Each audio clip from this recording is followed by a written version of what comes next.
Spring, it's slowly coming, and we can feel it making its way around. We feel that sunshine. Well, if you've considered growing a flower garden this year, it's actually the perfect time to get started. My next guest says there is power in the flower, and she will share the benefits and the breakdown for growing your own cut flowers. President of the Utah Flower Market and owner of Maple Bloom Flower Farm, Julie Hall, is here to show, teach, and guide us on how to make our own cut flower garden.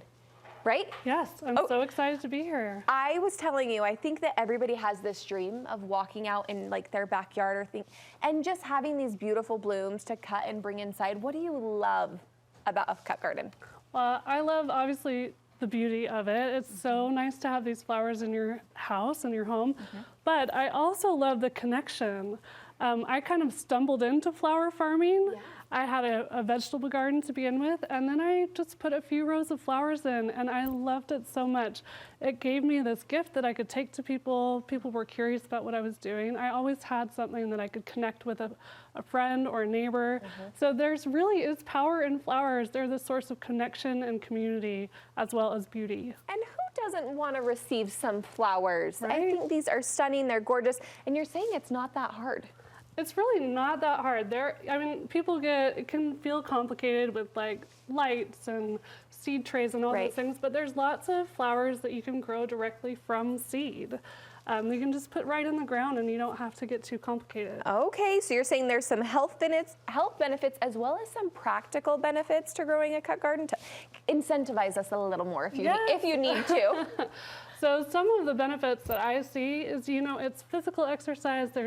There's physical health benefits. I say it's like my gym, my doctor, and my therapist. So I get out and when I especially feel anxiety, I get out of the virtual world and I come into the real world and I create and I grow things. And you get this beauty in return. Yes. It's so amazing. And there is something about like grounding yourself and like putting your hands in that dirt and creating something in partnership that way. Yeah, not to mention the vitamin D that we all need at the end of the winter, right? Like to get out and get growing is really good for you. Oh, I love that. Thank you for that education. I think there is definitely benefits as far as physical, mental, and emotional as far as receiving and giving these. But as far as Utah, you're saying there's some really easy cut flowers that those of us who are maybe new or a little intimidated, there's some easy ones that you can choose that would just make your cut garden easy in Utah. So if I were starting just from scratch and I didn't have a lot of experience, I would start with sunflowers. Yes. So there are pro-cut sunflowers that don't have pollen. You know how sometimes you bring a sunflower inside and it drops pollen everywhere?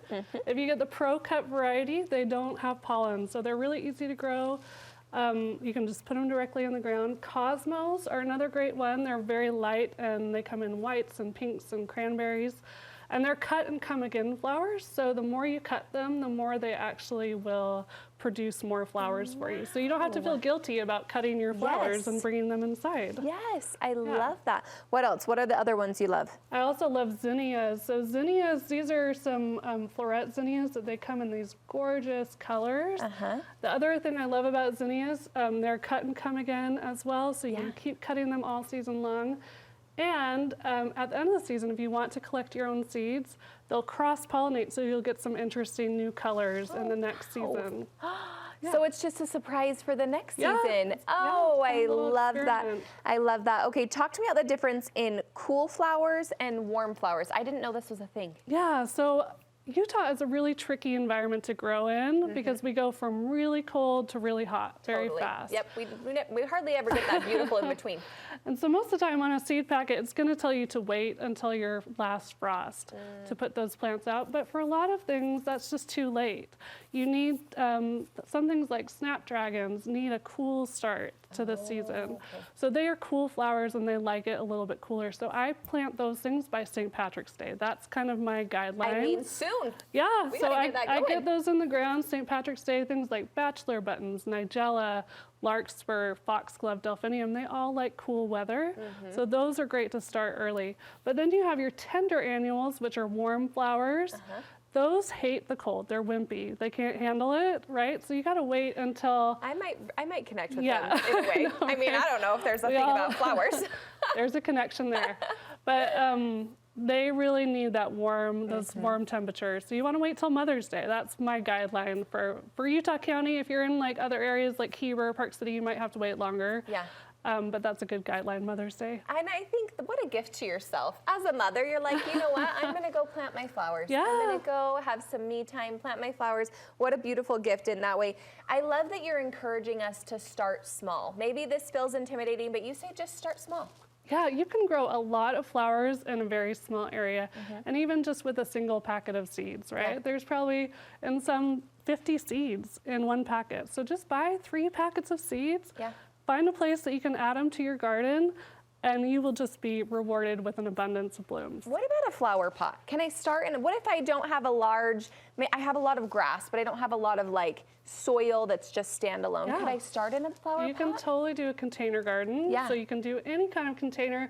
Most of the ones I talked about will do just great in a container. Oh my You just have to gosh. make sure you water them a little bit more because they dry You're out right. faster. You're right. That's where my hitch is going to be. I got to make sure I'm a waterer. Julie, this has Yeah. been so educational. I feel so inspired. Where can people connect with you online? So my website is maplebloomflowerfarm.com.